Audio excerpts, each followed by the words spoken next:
Il y a ces livres que j'achète et lis rapidement, et ceux qui prennent la poussière des jours, des mois, des années, et c'est parmi ces livres-là que je vais choisir mes prochaines lectures.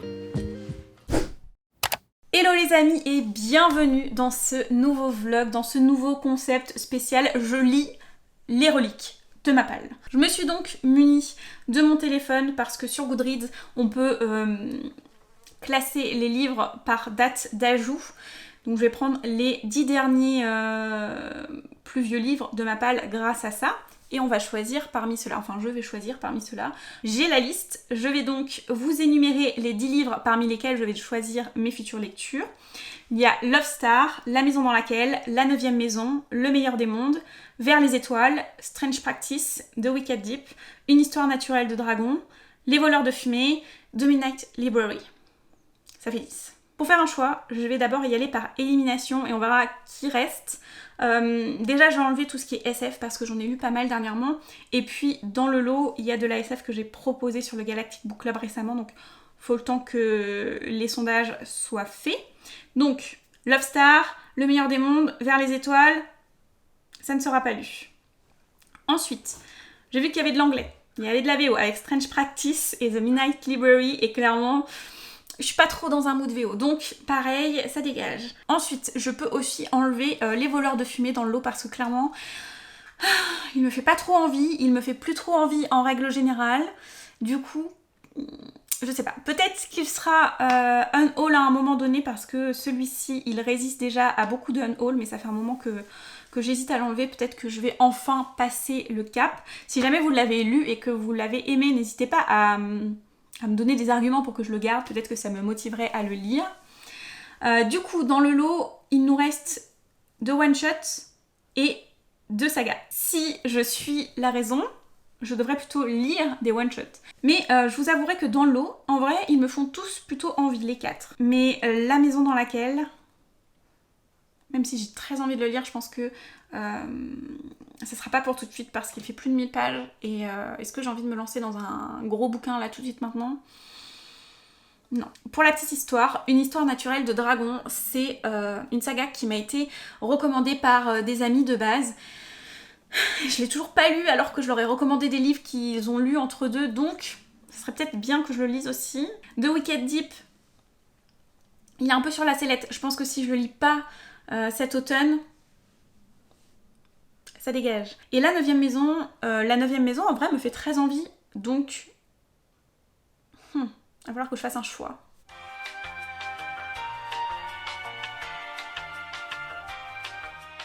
J'ai une idée.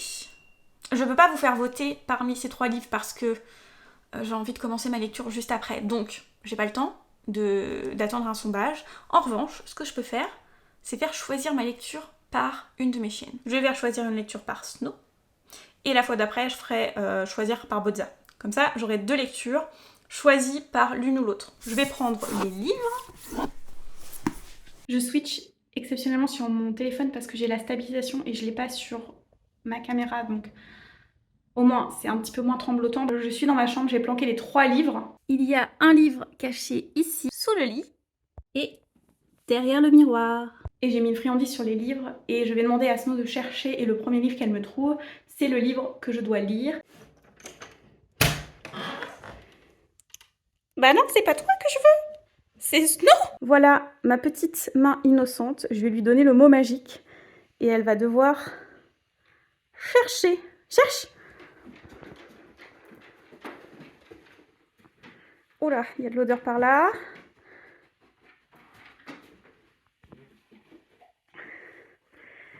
Et voilà, c'est le premier livre qu'elle a trouvé. C'est lequel?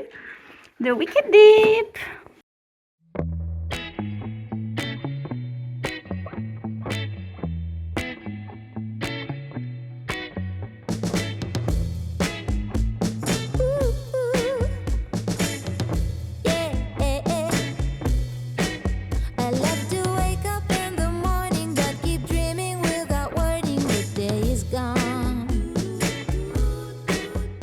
J'ai lu 122 pages sur un petit peu moins de 400 pages. J'interromps le programme car j'ai oublié de faire un petit résumé. On va donc improviser différemment.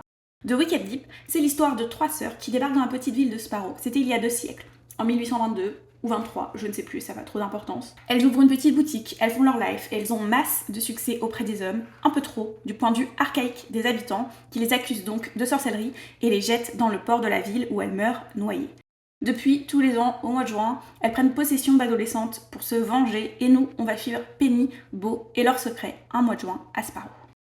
Pour l'instant, tout ce que je peux dire, c'est que c'est pas ni mauvais ni exceptionnel, mais ça se lit, c'est divertissant. Je passe plutôt un bon moment, c'est pas désagréable, même s'il y a quand même un petit point négatif sur la vision de la femme, parce que clairement, la vision des Swan Sisters sur lequel repose la malédiction, tout ce côté femme prédatrice qui attire les hommes et qui les tue, etc.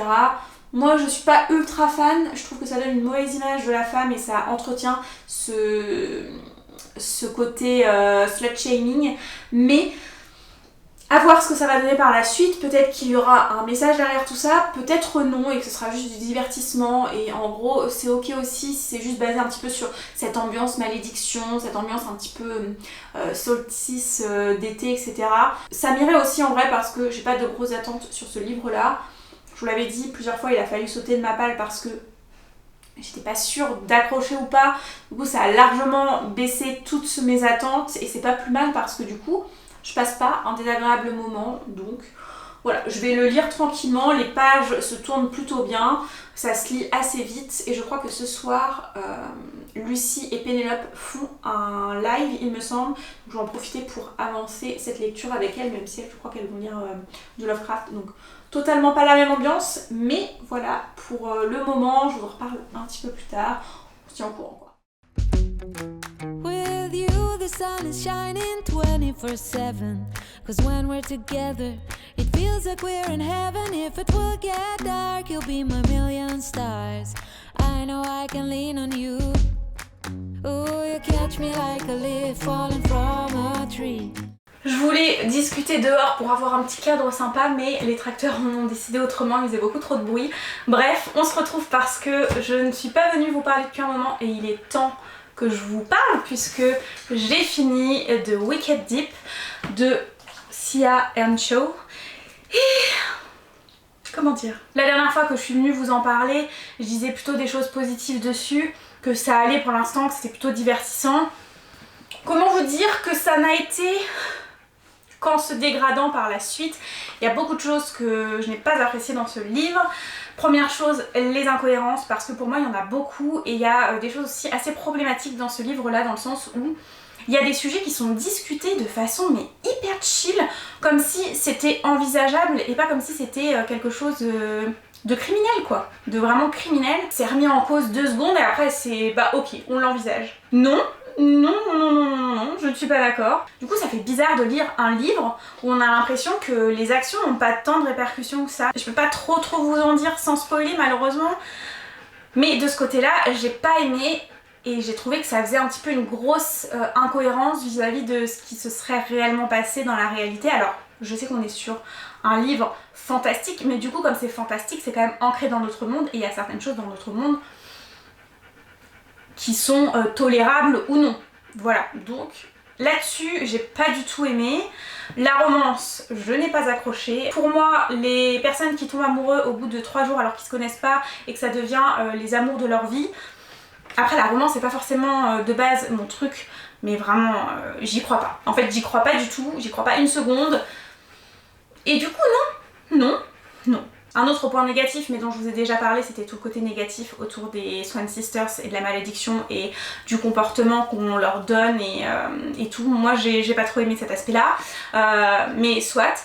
Et autre chose, c'est le plot twist qu'on voit venir quand même de loin, plus ou moins on va dire. Il y a quand même pas mal de choses qu'on devine et le plot twist, je me doutais qu'il allait avoir un truc de genre là qui allait arriver, mais je l'espérais pas parce que pour moi c'était très mal exécuté. En fait toute la partie avant le plot twist, due au plot twist, devient incohérent je trouve. Donc encore des incohérences, donc c'est un flop. Voilà en gros pour ce livre. Ensuite, j'avais dit que je ferais choisir à ma seconde lecture par Bozza et je ne l'ai pas fait parce qu'entre temps, il y a la vidéo du Pumpkin Autumn Challenge qui est sortie, j'ai fait ma pile à lire et j'ai mis la 9e maison dedans, donc je me suis dit que j'allais le sortir, mais ne vous inquiétez pas, Bozza choisira une de mes prochaines lectures dans un futur vlog. Ça sera son tour à un moment donné ou à un autre. Mais en attendant, j'ai commencé celui-ci. Pour l'instant, j'ai pas grand chose à vous en dire parce que j'ai pas lu tant que ça, j'ai lu 120 pages en gros. On est sur un roman qui fait 600 pages je crois. Un peu moins, 525.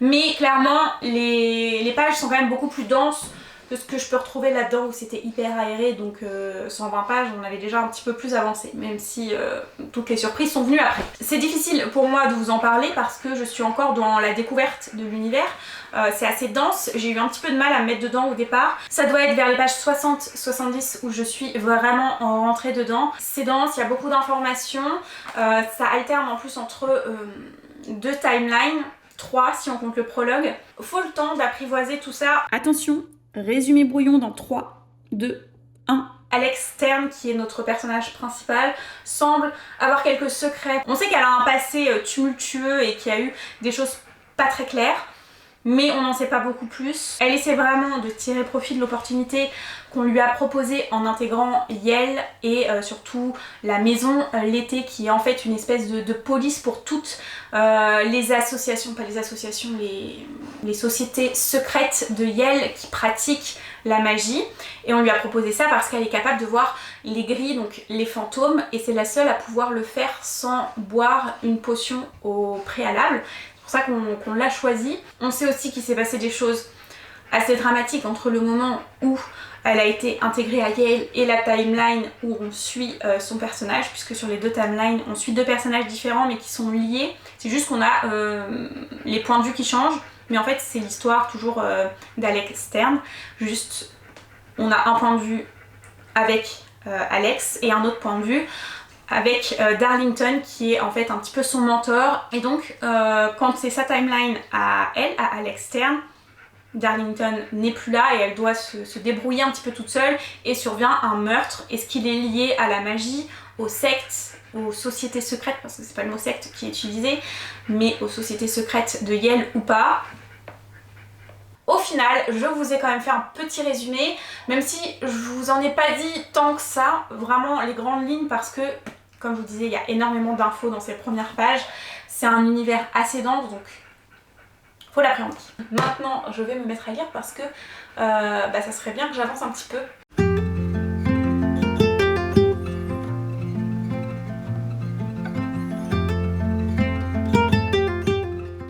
The Wicked Deep, c'était un fail. La 9e maison, c'était plutôt une réussite. J'ai beaucoup aimé. J'ai bien aimé l'ambiance générale du roman avec ce côté université, ce côté fantastique à travers les fantômes et les sociétés secrètes. J'ai beaucoup aimé aussi le personnage d'Alex qui est tout en nuances. Je trouve juste un petit peu dommage qu'on n'ait peut-être pas approfondi certains des personnages secondaires, mais ça je pense que ça peut potentiellement changer dans les autres tomes. J'ai aussi beaucoup aimé l'intrigue, bizarrement, parce que je suis pas forcément très enquête, très résolution de meurtre et tout, mais là, je sais pas, c'est sûrement avec l'ambiance aussi qui fait que c'était un tout, et au final j'ai bien aimé tous les rebondissements et tous les questionnements qu'il y avait autour qui sont forcément liés un petit peu aux sectes et à la magie. Au final, j'ai trouvé que c'était un très bon mélange entre univers, personnages et intrigue.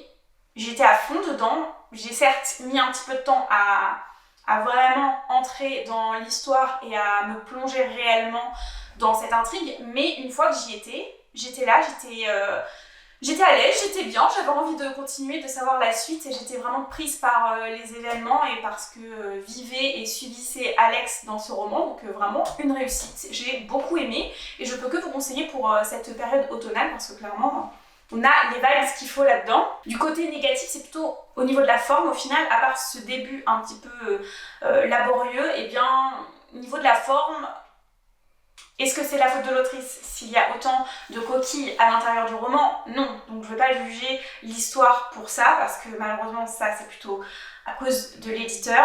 Après il y a certaines phrases qui ont des tournures aussi un petit peu particulières que j'ai dû relire 1 ou 2 fois pour bien comprendre et bien me remettre le sens des mots, on va dire. Mais là encore, est-ce que c'est dû à l'autrice? Est-ce que c'est dû à la traduction? Je sais que l'autrice a quand même un style un petit peu particulier en anglais, pas forcément très simple, mais je suis pas sûre que la traduction lui fasse honneur non plus, donc voilà. C'est ce qui pêche un petit peu pour moi dans ce roman, et au final, comme j'ai adoré l'histoire, c'est le principal, c'est pas un coup de cœur, mais potentiellement, en fonction des tomes suivants, la saga pourrait être un coup de cœur, je pense. À voir par la suite, en tout cas.